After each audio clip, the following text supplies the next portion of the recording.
네, 오늘 이제 수요일 이번 한 해 첫 수요일인데 이 수요 예배를 시작하면서 또 수요 자녀 축복 기도회 개강하기 전까지 어떤 말씀들을 좀 나누면 좋을까 고민을 하다가 다시 복음으로라는 주제를 가지고서 네 번에 걸쳐서 설교를 이어가려고 합니다. 왜 복음인가라고 저에게 물으신다면 많이 들어왔고 익숙한 단어가 복음 아닙니까? 그런데도 불구하고 우리는 어, 자주 오해하는 단어가 이 복음인 것 같아요. 자주 오해하고 또 너무 쉽게 흐릿해지는 단어가 바로 이 복음이기 때문에 어, 이 복음이라는 주제를 조금 선택해 봤습니다. 우리가 교회를 다니면서 그런 말 많이 들으시죠. 복음적인 교회, 복음적인 설교, 복음적인 신앙, 복음적인 삶, 뭐 이런 이야기 참 많이 듣는데 정작 복음이 무엇입니까? 라고 물어본다면 여러분 답하기가 쉬우십니까? 그리 어렵지가 않은 것 같아요. 그리 쉽지가 않은 듯합니다. 제가 이 시간에도 여러분에게 한 분 한 분 붙잡고 복음이 뭡니까? 이렇게 질문을 하면 뭐라고 대답하실 것 같아요? 아마 각기 다른 질문들이 나올 수도 있고 더 무서운 거는 전혀 상반된 이야기를 서로 이렇게 대답을 하실 수도 있어서 그렇습니다. 그래서 좀 이 시간에는 가장 우리가 신앙생활함에 있어서 가장 기본적인 질문을 우리가 다시 깊이 또 진지하게 좀 다뤄보고 붙들어 보려고 이 시간을 준비했습니다. 오늘 말씀을 시작하면서 복음이란 무엇인가라는 문장을 한 문장으로 좀 정리를 해보면 복음은 내가 이룬 소식이 아니라 하나님께서 그리스도께서 이미 이루신 구원의 사건이다. 이렇게 정리하고 요약하고 시작할 수 있을 것 같습니다. 복음은 내가 이루는 소식이 아니라 그리스도께서 이미 이루신 구원의 소식이다. 그렇습니다. 복음은 내가 해야 할 어떤 일들, 내게 주어진 어떤 일의 목록을 우리에게 말씀하시는 내용들이 아니라 이미 이루어진 사건, 하나님이 우리 가운데 이미 이루신 그 사건, 거기서부터 출발을 해야 합니다. 그래서 이걸 우리가 성경 안에서 전통적으로 이해하는 방식 중에 하나가 무엇이 있냐면 바로 세 가지 축을 가지고서 이해를 하는데 창조, 타락, 구속이라는 이 세 가지 중심의 축을 가지고서 이해를 하면 조금 더 이 복음에 관한 메시지가 이야기가 선명하게 들어오는 부분들이 있습니다. 그래서 우리 먼저 창조에 관한 이야기를 시작해 보려고 합니다. 하나님이 우리를 어떻게 지으셨는가? 그러니까 성경이 이 복음에 관한 이야기를 시작하면서 처음부터 죄의 문제를 가지고서 시작하는 게 아니라 창조에 관한 이야기로부터 시작된다라는 것을 우리가 알아야 됩니다. 하나님이 세상을 어떻게 시작하셨는가에 대해서부터 출발하는 것이 복음입니다. 그래서 성경의 첫 장 첫 절을 딱 펴면 어떤 말씀이 나옵니까?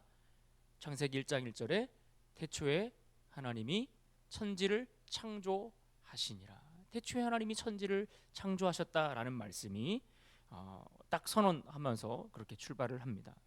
그러니까 이 말씀은 세상이 어떻게 시작됐느냐라는 것을 알려주는 정보의 전달을 위해서 주어진 말씀이 아닙니다. 그보다는 정보를 주기 위한 말씀이 아니라 세상이 우연으로 된 것이 아니다. 세상이 어떤 사고나 어떤 이벤트 같은 특별한 사건들을 통해서 어쩌다가 갑자기 생겨난 그러한 것이 아니라는 것을 강조하면서 동시에 세상은 의도와 목적을 가지고 만들어졌다. 그러니까 세상의 시작이 어떤 특별한 목적과 이유와 의도를 가지고서 시작되었고 그 시작을 누가 하셨다? 하나님이 하셨다. 이것을 선언하는 것이 창세기 1장 1절입니다. 그러니까 복음은 하나님이 세상을 이처럼 창조하셨다, 이렇게 창조하셨다라는 사실을 말씀해 주는 것에서부터 출발하는 겁니다. 그래서 그 창조의 과정, 그 이야기가 소개되면서 그 과정에 누가 등장합니까? 인간이 등장하는 겁니다. 저와 여러분이 그 과정 속에서 만들어지고 창조되었다라는 이야기가 등장합니다. 그래서 창세기 1장 26절에 보면 우리 인간을 창조하실 때 어떻게 창조하셨다고 말씀합니까? 화면을 보시면서 따라 읽어봅시다. 창세기 1장 26절 같이 창세기 1장 26절 하나님이 제가 읽겠습니다. 하나님이 이르시되 우리의 형상을 따라 우리의 모양대로 우리가 사람을 만들고 또 27절에 하나님이 자기 형상 곧 하나님의 형상대로 사람을 창조하시되 남자와 여자를 창조하시고. 여기에 언급된 중요한 단어, 이제 형상이라는 단어가 등장하는데요. 이 형상이라는 단어를 보시면은 이 형상이라는 단어는 어떤 이미지나 사진을 의미하는 단어가 아닙니다. 이 단어가 당시 이 말씀이 쓰여졌을 당시 고대 근동 사회 속에서 어떻게 사용된 단어였는가 하면, 이것은 고대의 왕이 당시의 어떤 지역을 다스리는 왕이 있지 않습니까? 이 왕이 자신의 통치의 어떤 힘, 그러니까 통치권을 드러내기 위해서 대리로 누군가를 대표로 세우는 것, 누군가를 대표로 세워서 그로 하여금 자신의 통치권을 행사하게 하고 자신의 영향력을 대신 발휘하도록 하는 그 역할을 감당하는 대리자, 대표, 그를 의미할 때에 이 형상이라는 단어, 히브리어 첼렘이라는 단어를 사용했습니다. 그러니까 이렇게 볼 때에 하나님이 우리를 자기의 형상으로 창조하셨다라고 말씀하셨다라는 그 의미는, 하나님이 인간을 창조하시는데 나 자신을 위해서 창조하신 것이 아니다. 하나님이 나를 위해서, 나 자신을 위해서 우리를 창조하신 것이 아니라 하나님의 형상, 즉 하나님의 통치를 드러내도록 하기 위한 대리자, 하나님의 뜻을 드러내기 위한 대리자로서 창조된 존재, 그가 바로 저와 여러분이라는 이야기입니다. 이게 굉장히 중요합니다. 그래서 우리는 인간이 그렇게 창조되었기 때문에 하나님과 분리될 수 없다라는 것을 말씀해 주고 있는 겁니다. 우리가 지난 금요일에도 우리 유광식 목사님 모셔서 하나님이 왜 우리를 만드셨는가, 우리와 함께 하시기 위해 만드셨다고 그랬잖아요. 근데 그 말씀이 이 안에 담겨 있는 겁니다. 그러니까 처음부터 우리는 하나님과 함께 할 수밖에 없는 존재로 만들어진 거예요. 하나님을 빼놓고 설명되지 않는 존재로, 하나님 안에서 분리될 수 없는 그런 정체성을 갖도록 우리를 처음부터 만들어 주셨고, 그래서 하나님과의 그 관계 안에서 존재하는 자로 저와 여러분이 그렇게 만들어졌다라는 이야기입니다. 결국 이 말을 잘 생각해 보면, 나는 하나님과의 관계 안에 있을 때에 제대로 인간답게 작동할 수 있다라는 말이 되는 겁니다. 그러니까 여러분이 가장 인간답게, 여러분이 여러분답게 이 땅을 살아가려면 누구 안에 있어야 된다고요? 하나님 안에 있어야 된다고요. 그래야 우리가 나답게, 요즘 세상 사람들이 말하는 나다움이라는 게 뭡니까? 내 마음대로 사는 게 나다움이 아니라 하나님 안에 있을 때 내가 나다움을 발견하고, 하나님 안에 우리가 관계를 잘 맺고 있을 때에 내가 진짜 인간다움의 발음, 기능과 역할을 하는 존재가 된다라는 이야기입니다. 그래서 여러분, 이 말을 또 바꿔서 이해하면 어떻게 될까요? 우리가 하나님을 떠나면 우리가 존재하는 존재의 목적이 어떻게 되는 겁니까? 사라진다는 거예요. 하나님 안에서 뭔가를, 그 일을 하도록 우리가 만들어졌기 때문에 하나님을 떠나서 살아가는 인간이라면 그는 반드시 그의 존재의 목적을 상실할 수밖에 없다라는 것을 우리가 알 수 있는 겁니다. 존재의 의미가 흔들리는 겁니다. 하나님 없이 살면 관계가 깨지고 그 마음에 공허함이 생길 수밖에 없게 되는 겁니다. 그래서 성경이 말하는 인간은 어떤 사람, 어떤 존재인가? 하나님을 알고 하나님과 깊이 교제하면서 하나님을 닮은 성품을 가지고 하나님의 뜻을 세상 가운데 드러내서 세상을 돌보며 살아가도록 하는, 그렇게 만들어진 창조된 존재, 그가 바로 우리 인간이라는 겁니다. 그래서 창세기 1장 31절에 보시면 이렇게 말씀합니다. 하나님이 지으신 그 모든 것을 보시니 보시기에 심히 좋았더라. 심히 좋았더라. 그렇습니다. 우리가 어떨 때 가장 완벽한 존재로 살 수 있습니까? 하나님을 중심으로 살아갈 때, 하나님을 중심으로 살아갈 때, 하나님과의 깊은 관계를 맺고 살아갈 때에 인간의 존재는 온전히 그 기능을 제대로 수행할 수 있는 겁니다. 그럴 때 우리에게 진짜 샬롬이 주어지는 거고 삶의 균형과 조화가 이루어지는 겁니다. 그러므로 여러분, 사실 때에 우리가 무엇을 위해 살아야 됩니까? 하나님과의 관계를 바르게 하는 일에 최우선을 두셔야 됩니다. 그래야 여러분의 인생이 복된 인생이 되는 겁니다. 그런데 여러분, 문제는요, 하나님이 세상을 창조하시면서 이렇게 아름다운 구조를 만들어 두셨어요. 우리 인간이 하나님 안에서 살면서 하나님과의 관계 속에서 그 기능을 제대로 감당하며 살아가도록, 행복한 존재로 살아가도록 모든 구조를 그렇게 아름답게 만드셨다고요. 그런데 문제는 이 아름다운 구조가 그리 오래가지 못했다라는 겁니다. 창세기 1장과 2장에는 하나님이 세상을 창조하신 이야기가 나오죠. 이 창조하신 이야기가 소개되고 나서 3장에 들어서면 곧바로 나오는 이유가 무엇인가 하면은 하나님과 함께 있도록 창조되어진 인간이 하나님을 떠나는 장면이 나옵니다. 그러니까 하나님과 함께 하면서 거기서 공급받고 거기서 힘을 얻고 거기서 하나님이 주신 사명을 위해서 열심히 살아갈 수 있도록 지음받은 그 창조된 피조물 인간이 하나님을 떠나는 장면이 바로 소개되고 이어진다라는 이야기입니다. 그래서 여러분, 뱀이 하와에게 했던 말씀을 한번 보실까요? 창세기 3장 5절 말씀 같이 한번 읽어봅시다. 시작. 너희가 그것을 먹는 날에는 너희 눈이 밝아져 하나님과 같이 되어 선악을 알 줄 하나님이 아심이니라. 지금 이 뱀이 하와에게 했던 이 말씀을 가만히 보면 이 말을 쉽게 풀어서 이해하면 어떤 말입니까? 너는 하나님 없이도 내 인생의 주인이 될 수 있어. 그것을 이야기하고 있는 겁니다. 하나님 없이 인간 스스로 인간 그 자신의 인생의 주인이 될 수 있다라고 속삭였던 속삭임이 바로 이 뱀이 첫 사단이 이 하와에게 속삭였던 유혹이었다라는 이야기입니다. 그래서 여러분, 하나님과의 관계를 바탕으로 존재하도록 그렇게 지음받은 인간이 하나님 없이 살아가게 되었다.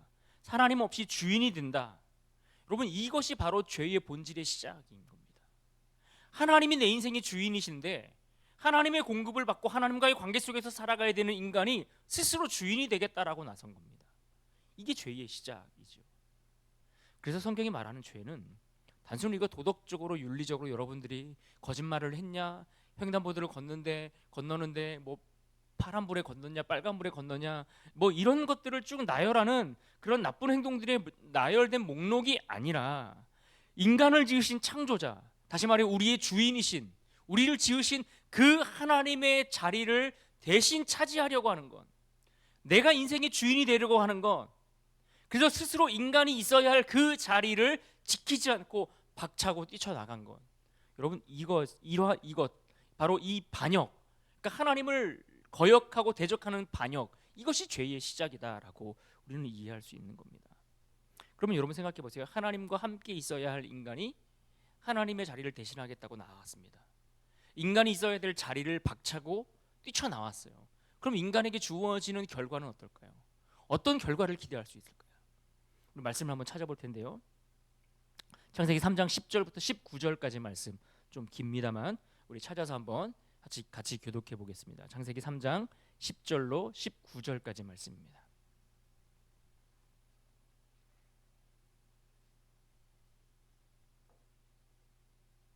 창세기 3장 10절로 19절까지 말씀, 저와 여러분 한 절씩 교독해 있습니다. 이르되 내가 동산에서 하나님의 소리를 듣고 내가 벗었으므로 두려워하여 숨었나이다. 내가 내게 먹지 말라 명한 그 나무 열매를 내가 먹었느냐. 아담이 이르되 하나님이 주셔서 나와 함께 있게 하신 여자 그가 그 나무 열매를 내게 주므로 내가 먹었나이다.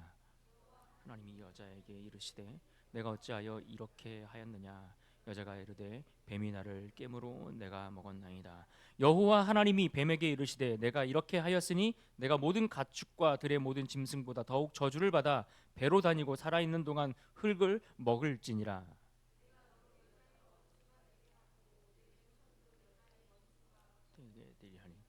여자의 후손은 내 머리를 상하게 할 것이요 너는 그의 발꿈치를 상하게 할 것이니라 하시고, 또 여자에게 이르시되 내가 내게 임신하는 고통을 크게 더하리니 내가 수고하고 자식을 낳을 것이며 너는 남편을 원하고 남편은 너를 다스릴 것이니라 하시고, 내가 내 아내의 말을 듣고 내가 내게 먹지 말라 한 나무의 열매를 먹었은즉 땅은 너로 말미암아 저주를 받고 너는 내 평생에 수고하여야 그 소산을 먹으리라. 땅이 내게 가시덤불과 엉겅퀴를 낼 것이라. 내가 먹을 것은 밭의 채소인즉 내가 흙으로 돌아갈 때까지 얼굴에 땀을 흘려야 먹을 것을 먹으리니 내가 그것에서 취함을 입었음이라. 너는 흙이니 흙으로 돌아갈 것이니라 하시니라. 아멘. 어떤 내용입니까? 반역을 일으킨 인간에게 하나님이 찾아오셨습니다. 그리고 그에게 말을 겁니다. 그리고 물으십니다. 아담아, 내가 어디 있느냐? 그랬더니 아담이 어떻게 합니까? 숨어버립니다. 하나님과 같이 있어야 되는 인간이 하나님을 피해서 숨게 되었습니다. 그랬더니 또 물으십니다. 왜 이런 일을 했냐라고 물으시니까 어떻게 합니까? 이러이러해서 제가 이렇게 했습니다라고 자기 죄를 고백하는 게 아니라 자기 실수를 자기의 한 행동을 이야기하는 것이 아니라 책임을 회피합니다. 뱀이 그랬고 하나님이 만들어주신 저 여자가 그랬고 서로에게 그 책임을 전가하기 바쁘고 서로를 탓하기 바쁩니다. 그래서 결국 그들에게 주어진 일들이 결과가 무엇이었습니까? 땅이 저주를 받았고 모든 관계가 다 깨지고 말았습니다.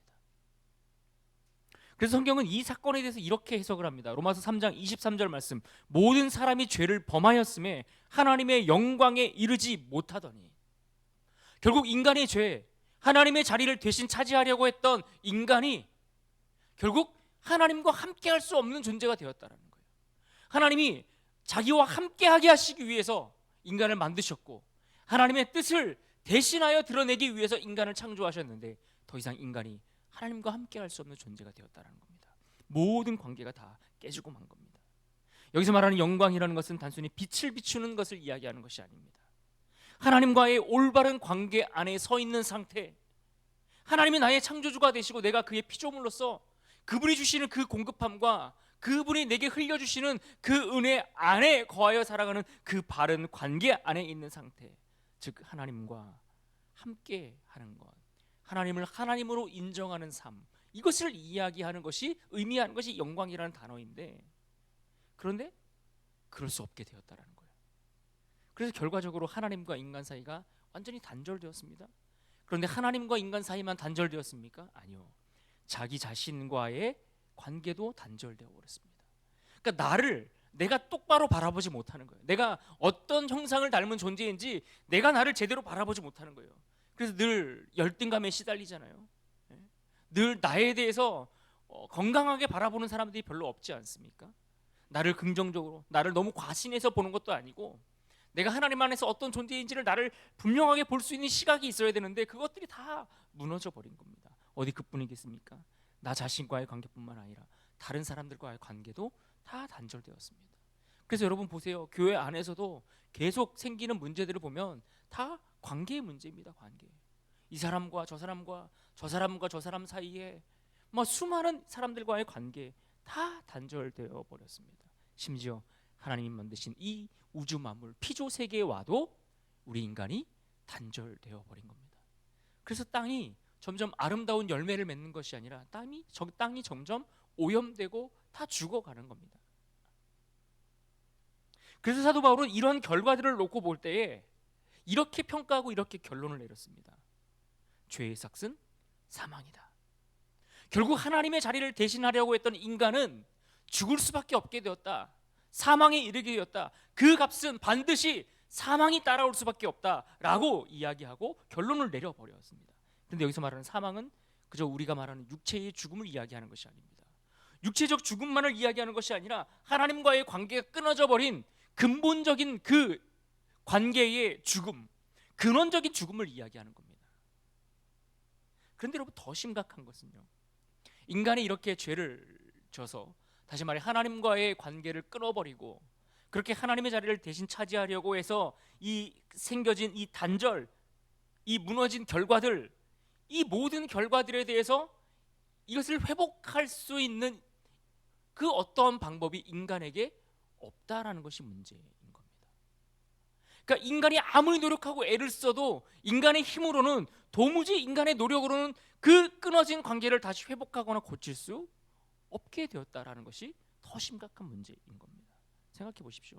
교육을 많이 배우면 그것으로 우리가 다시 우리의 무너진 관계를 회복해 갈 수 있을까요? 도덕적으로 우리가 애쓰고 노력하면 정말 뭔가 하나님과의 그 무너진 관계를 우리가 다시 회복해 갈 수 있는 겁니까? 종교적으로 애쓰고 노력하면 하나님의 영광에 다시 이룰 수 있을까요? 불가능하다는 거예요. 모든 어떤 수고와 어떤 노력으로도 가능하지 않다라는 것을 성경은 이야기합니다. 결국 인간이 가진 그 죄의 뿌리를 인간 스스로 뽑을 수 있는 방법이 없다라는 겁니다. 그래서 무엇이 필요한 겁니까? 복음이 필요한 겁니다. 왜 복음이 필요합니까?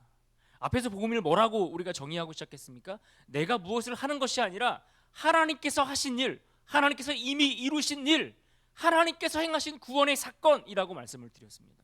다시 말해 인간의 한 일이 아니라 하나님께서 하신 일이 필요하다라는 거예요. 왜요? 인간 스스로 그 문제를 해결할 수 있는 힘이 없으니까. 인간의 어떤 수고와 노력으로 하나님과의 끊어진 관계를 다시 회복할 수 있는 그 어떤 방법도 없으니까 결국 누가 필요한 겁니까? 하나님의 도움이 결국 필요한 거예요. 우리를 지으신 하나님이 다시 우리에게 손을 내밀어 주셔야 그 모든 일들이 가능해진다라는 이야기입니다. 그래서 그런 차원에서 오늘 우리에게 필요한 것은 복음인 겁니다. 그래서 오늘 이 시대를 살아가는 모든 인생 가운데 가장 소중하게 들려지고 반드시 들어야 하는 소식이 있다면 바로 이 복음의 메시지일 것입니다. 그렇게 우리는 복음이 필요한 존재로 살아가는 겁니다. 그런데 여러분, 다시 말씀 속에 집중을 해보면 그렇게 인간이 하나님을 버리지 않았습니까? 인간이 하나님을 버리고 하나님의 품을 떠나왔습니다. 그런데 참으로 감사한 것은 하나님이 인간을 버리지는 않으셨다라는 겁니다.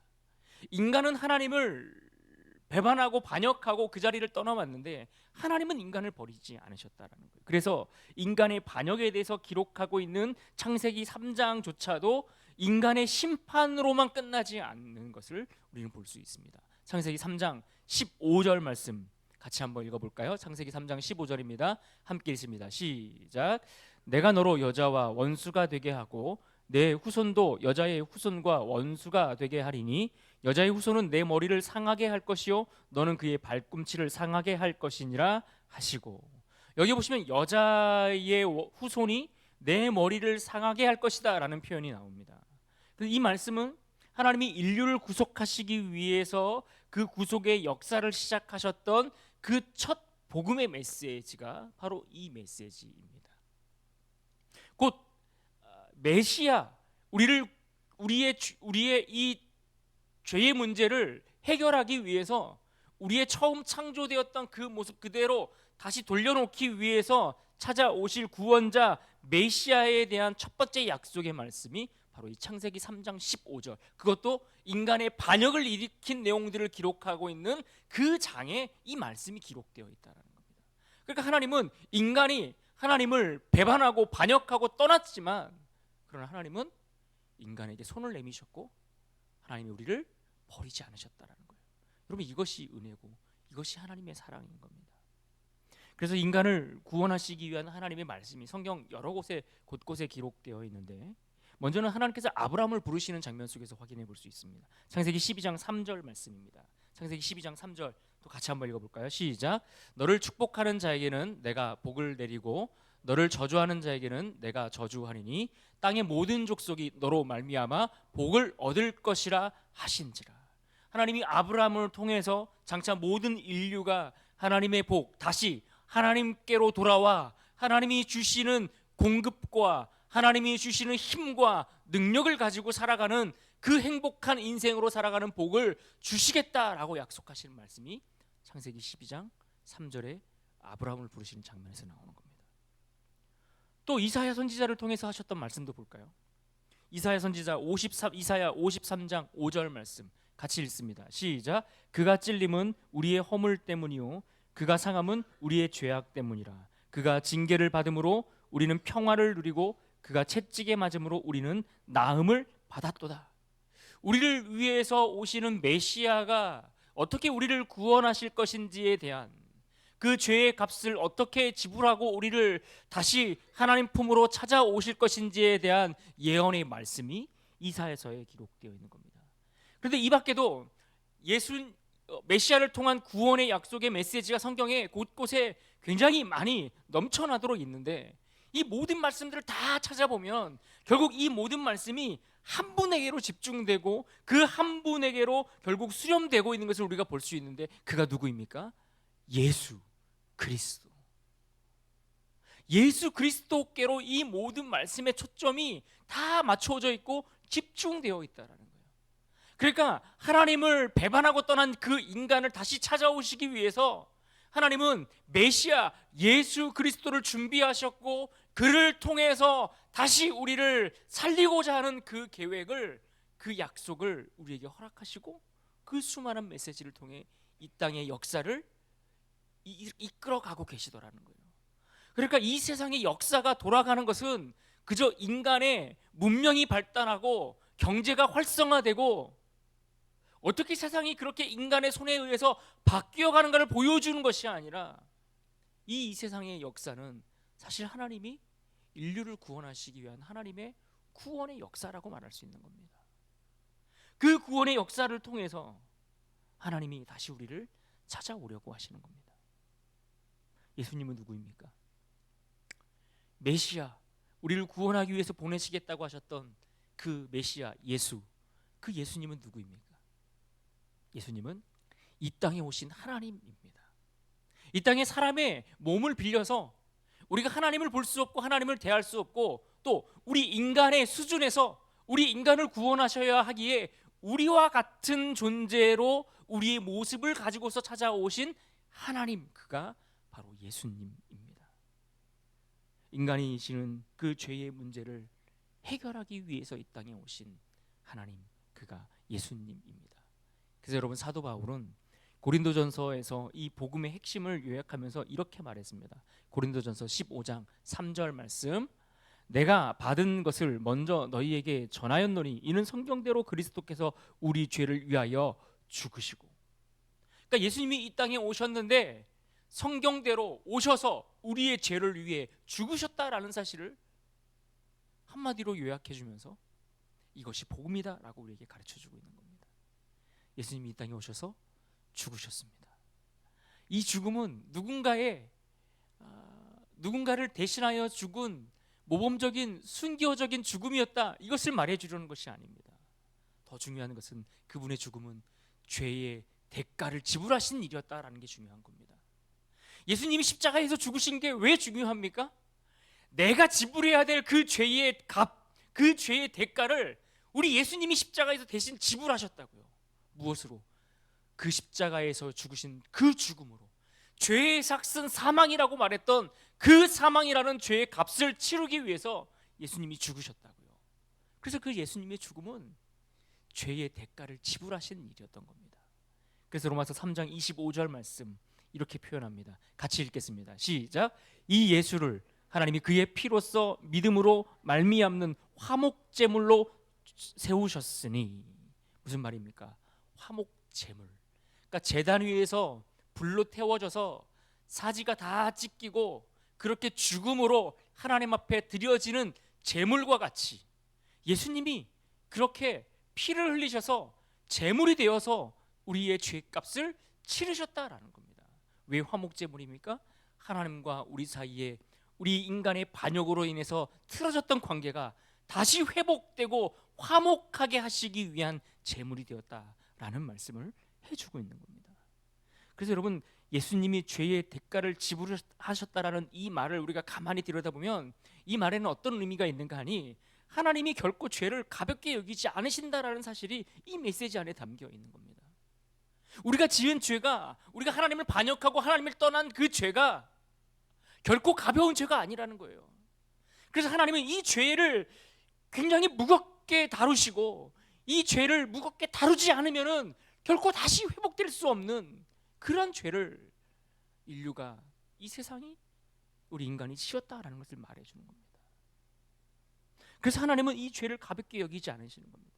실제로 죄의 결과, 인간으로 하여금 하나님뿐만 아니라 모든 관계를 파괴하고 그 죄로 인해서 그 모든 관계가 결국 다 죽음으로 종결되도록 하는 것이 바로 죄 아닙니까? 그러니까 죄의 문제가 가볍지 않다는 거예요.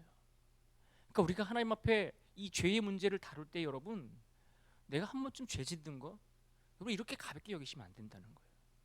하나님은 그 죄의 문제를 위해서 그 아들 예수님을 이 땅에 보내셨다고요. 하나님이신 그 예수님이 오셔서 그 피로 그 죄값을 대신 치르셔야 했다고요.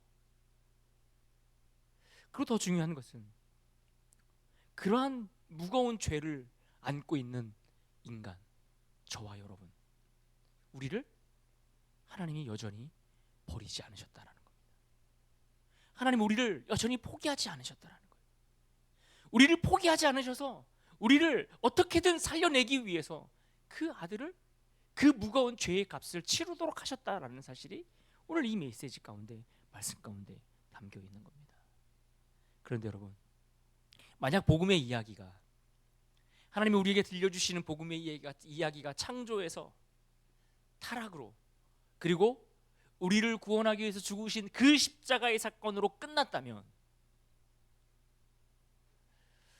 그렇다면 우리는 이 복음이 우리에게 그렇게 위대한 능력으로 다가오지는 않았을 것입니다. 그런데 성경의 이야기는 이 복음의 메시지가 십자가에서 끝난 것이 아니라 여기서 한 걸음 더 나아갑니다. 고린도전서 15장 4절 말씀, 우리 한 목소리 읽겠습니다. 시작. 장사 지낸 바 되셨다가 성경대로 사흘 만에 다시 살아나사. 십자가의 죽음에서 끝난 것이 아니라 복음의 메시지는 그 십자가에서 다시 사신, 부활하신 예수님의 이야기로 이어지고 있는 겁니다. 부활은 단순히 기적적인 사건을 이야기하는 것이 아니라 하나님의 선언이 담겨 있는 사건인 겁니다. 어떤 선언이 담겨 있습니까? 죄와 사망, 그 죄와 사망의 권세가 더 이상 우리를 최종적으로 해할 수 없다라는 것을 하나님이 선언하시는 거예요. 비록 인간이 죄를 짓고 하나님을 반역하고 배반해서 하나님의 곁을 떠나서 내버려 두면 모든 인류가 다 죽음의 그 사망의 그 값을 치를 수밖에 없게 되었지만, 그러나 그 사망을 이기신 예수님의 부활, 참 하나님이신 그가 그 십자가에서 죄값을 치르셨음에도 불구하고 그 사망의 권세를 이기고 사신 그 부활의 사건을 통해서 더 이상 사망이, 죄가 우리를 해할 수 없다. 결국 궁극적으로 하나님이 우리를 지키시고 살려내시겠다라고 하시는 하나님의 아름답고 위대한 선언이 이 부활 사건 안에 담겨 있는 겁니다. 성경대로 사흘 만에 다시 살아나셨다. 그가 완전히 죽으셨으나 다시 살아나셨다라고 그렇게 이야기하고 있지 않습니까? 그래서 바울은 계속해서 이렇게 말합니다. 고린도전서 15장 26절, 맨 나중에 멸망받을 원수는 사망이니라. 그러니까 이 부활은 단지 예수님이 살아나신 사건이 아니라 타락 이후에 무너졌던 모든 창조의 질서가 다시 하나님의 질서 안으로, 하나님의 통치 아래로 다시 들어온 사건, 그것이 바로 이 부활의 사건이라는 이야기입니다. 그렇게 예수님이 십자가에서 우리를 대신하여 죽으셨을 뿐만 아니라 그 죽음에서 다시 살아나신 예수님이 우리의 모든 창조의 질서를 다시 회복시키셨다. 여러분, 이것이 복음입니다. 그렇다면 여러분, 그 예수님의 부활로 인해서, 예수님이 그 우리를 위해서 죽으신 그 십자가의 사건으로 인해서 우리에게는 어떤 변화가 찾아오게 될까요? 로마서 1장 17절 말씀, 복음에는 하나님의 의가 나타나서, 사도 바울은 이 복음에 하나님의 의가 나타났다라고 선언했습니다. 하나님의 의, 그러니까 하나님이 우리에게 의를 주셨다라는 말입니다. 그러니까 우리가 하나님께 다시 이르러 하나님께 찾아가야 되는데, 내 힘으로, 내 어떤 깨끗함으로 내가 무엇인가 열심히 애를 써서, 내가 어떤 공로를 잘 쌓아서, 업적을 많이 쌓아서 열심히 수고하고 노력해서 하나님께 도달한 것이 아니라 하나님이 우리에게 의를 선물로 주셨다라는 말인 겁니다. 그러니까 복음 안에 하나님이 주시는 의의 선물이 담겨 있다는 거예요. 예수님이 이 땅에 오셔서 나의 죄를 대신하여 십자가에서 죽으시고 부활하신 그 복음 안에, 그 사건 안에 나를 위해 예비하신 하나님의 의라는, 거룩함이라는, 깨끗함이라고 하는, 다시 하나님께 나아갈 수 있는 아름다운 의의 옷을 선물로 담아서 우리에게 건네 주셨다라는 이야기를 하고 있는 겁니다. 그래서 바울은 로마서 8장 33절 말씀에서 이렇게 설명했습니다.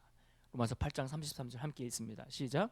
누가 능히 하나님께서 택하신 자들을 고발하리요, 의롭다 하신 이는 하나님이시니. 아무도 이제는 하나님이 택하신 자녀들, 하나님이 그 십자가를 통해서, 그 부활 사건을 통해서 건지시고 구원하신 하나님의 택하신 자녀들을 고발할 수 없다. 하나님이 의롭다라고 이미 선언하셨다라는 이야기입니다. 여러분 여기서 법정 용어가 나오는 겁니다.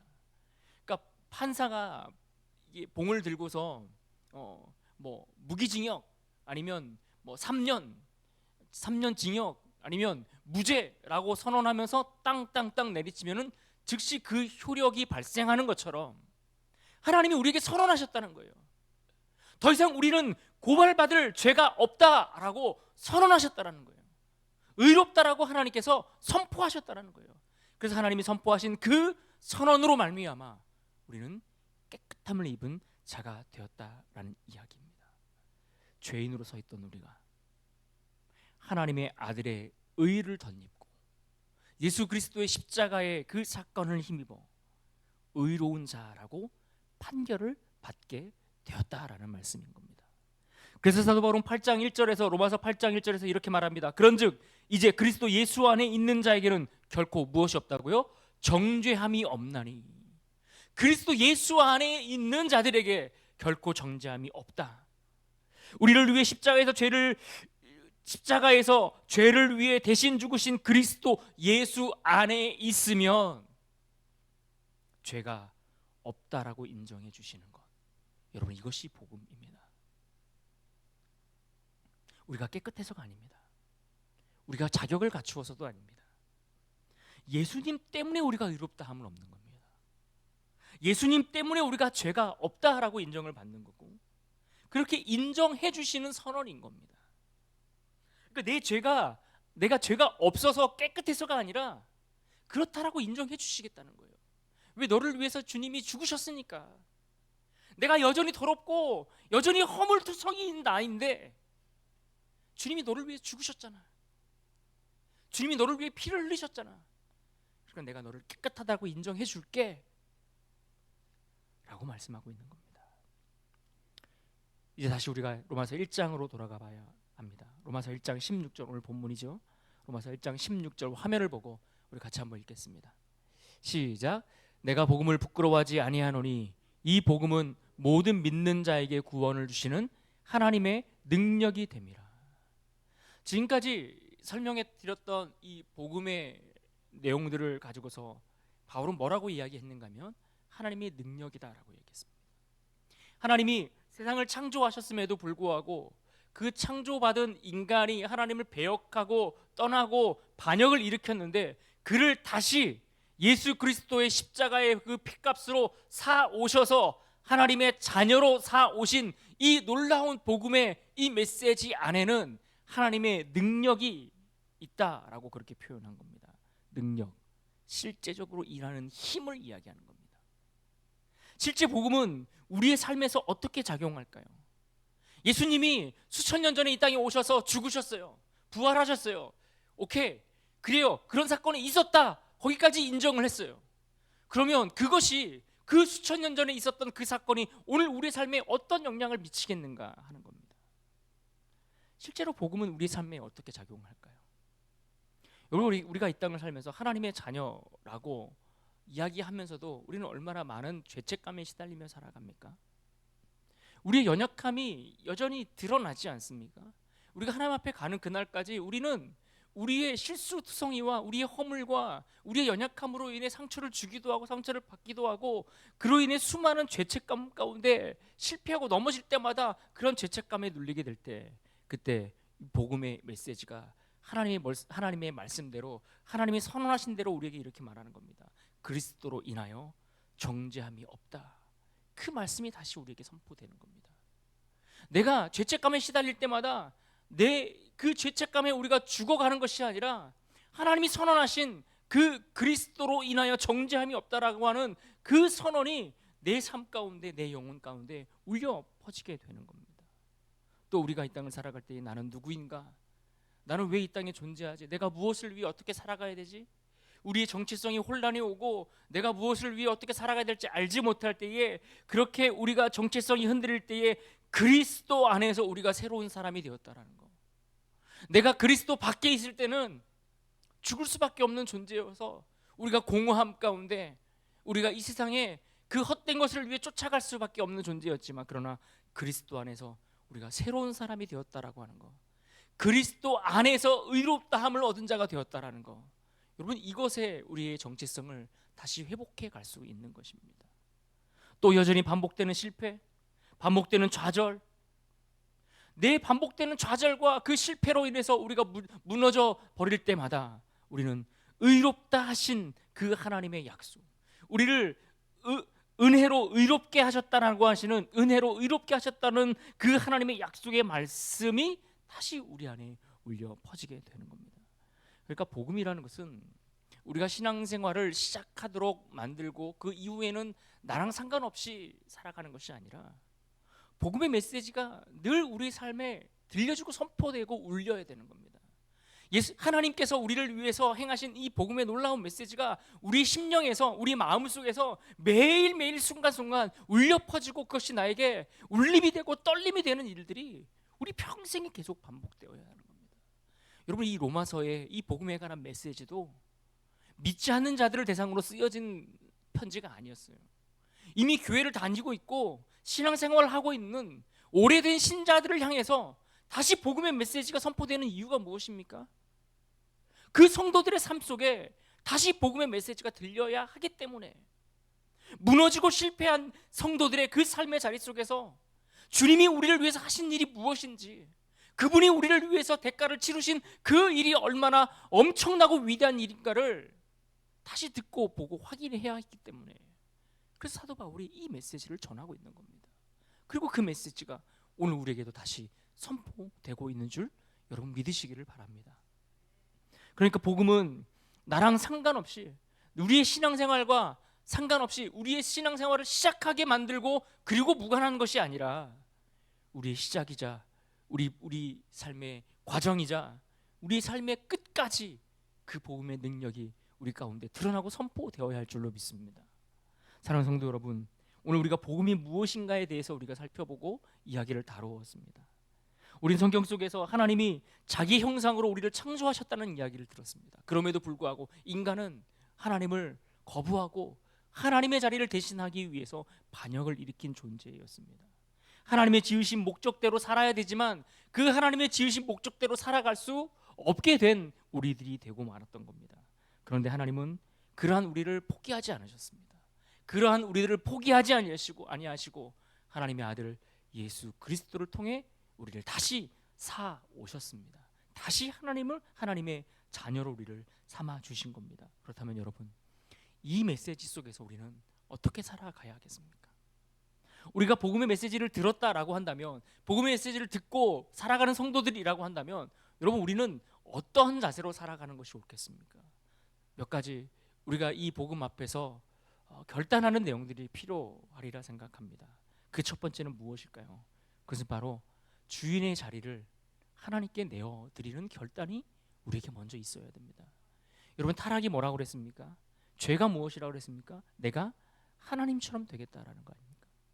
내가 하나님처럼 되겠다라는 것은 하나님이 더 이상 내 주인이 되지 못하도록 거부하는 겁니다.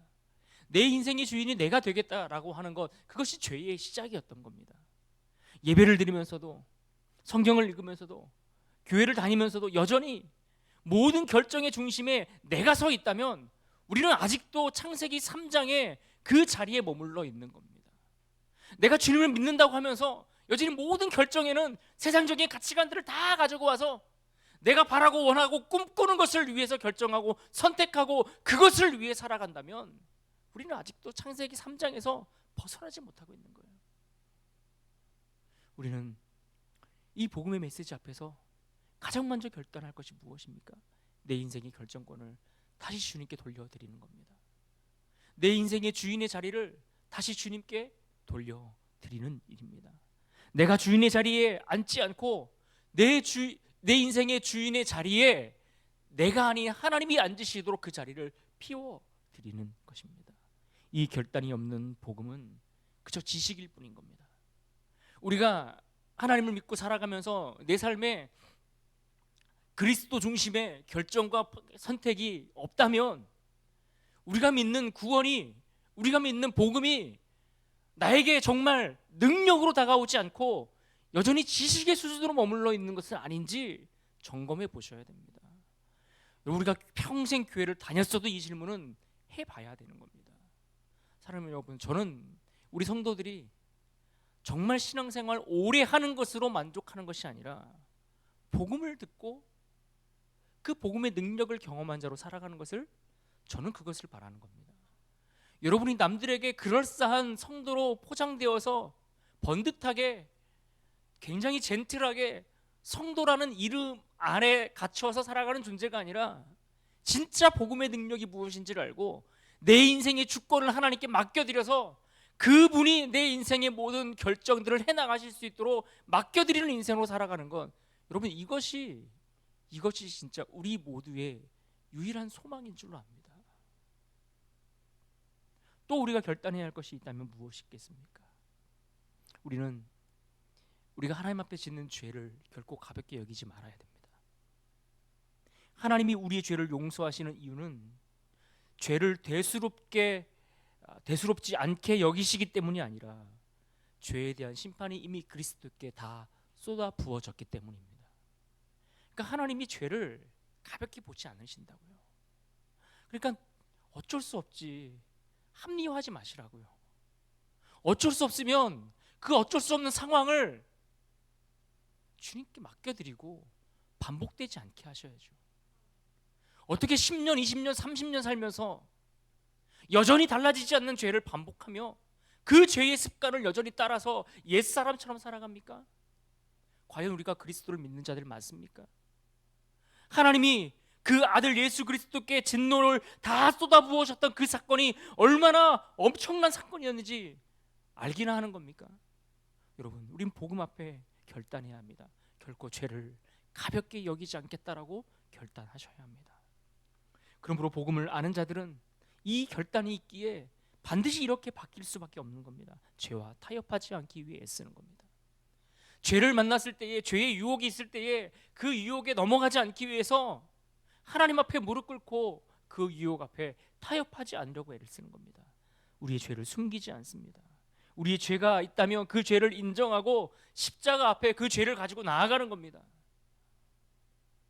그러나 만약 내가 반복되는 죄를 합리화하고 하나님이 이해하시겠지라는 그런 생각 가운데 여전히 머물러 있다면 우리는 복음의 진짜 무게를 잘 모르는 겁니다. 여러분, 깊이 나의 삶을 반성하고 돌이켜볼 수 있기를 바랍니다. 그리고 오늘 이 시간 성령께서 깨닫게 하시는 죄가 있다면 미루지 말고 숨기지 말고 십자가 앞에 내려놓는 결단이 우리에게 있을 수 있기를 바랍니다. 세 번째로 우리가 결단하고 싶은 것은 나를 규정하는 기준이 바뀌어야 됩니다. 내가 바라보는 관점으로 나를 해석하고 이해하고 규정하는 것이 아닙니다. 타락 이후에 인간은 끊임없이 다른 기준에 의해서 내가 누구인가를 평가받아야 해야 했습니다. 내가 무엇을 성취했는가? 내가 남들보다 얼마나 더 많은 것을 이루었고, 얼마나 더 많은 것을 가졌고, 얼마나 더 많은 업적들을 내가 쌓았는가? 어떤 공로를 쌓았고, 얼마나 사람들과의 관계는 내가 얼마나 내 경력이 어떻고, 내 배경이 어떻고, 사람들이 나를 어떻게 보는가? 내가 얼마나 잘하는지 못하는지, 이런 것들이 항상 나를 평가하고 이것이 나를 이러이러한 사람이다라고 규정짓는 기준들이 되어 왔다라는 거예요. 그러나 복음은 그렇게 말하지 않습니다. 세상 사람들이 말하는 기준이 나를 말하고 있다라고 이야기하지 않는 거예요. 내가 이룬 것, 내가 가진 것, 내가 무엇을 얼마나 했는가, 그것이 나를 평가하고 나를 규정짓는 기준들이 아니라, 그런 존재가 아니라 그리스도께서 이루신 것으로 나를 규정하는 그런 존재라고 성경은 말씀하고 있는 겁니다. 내 가치는 얼마나 되는 가치입니까?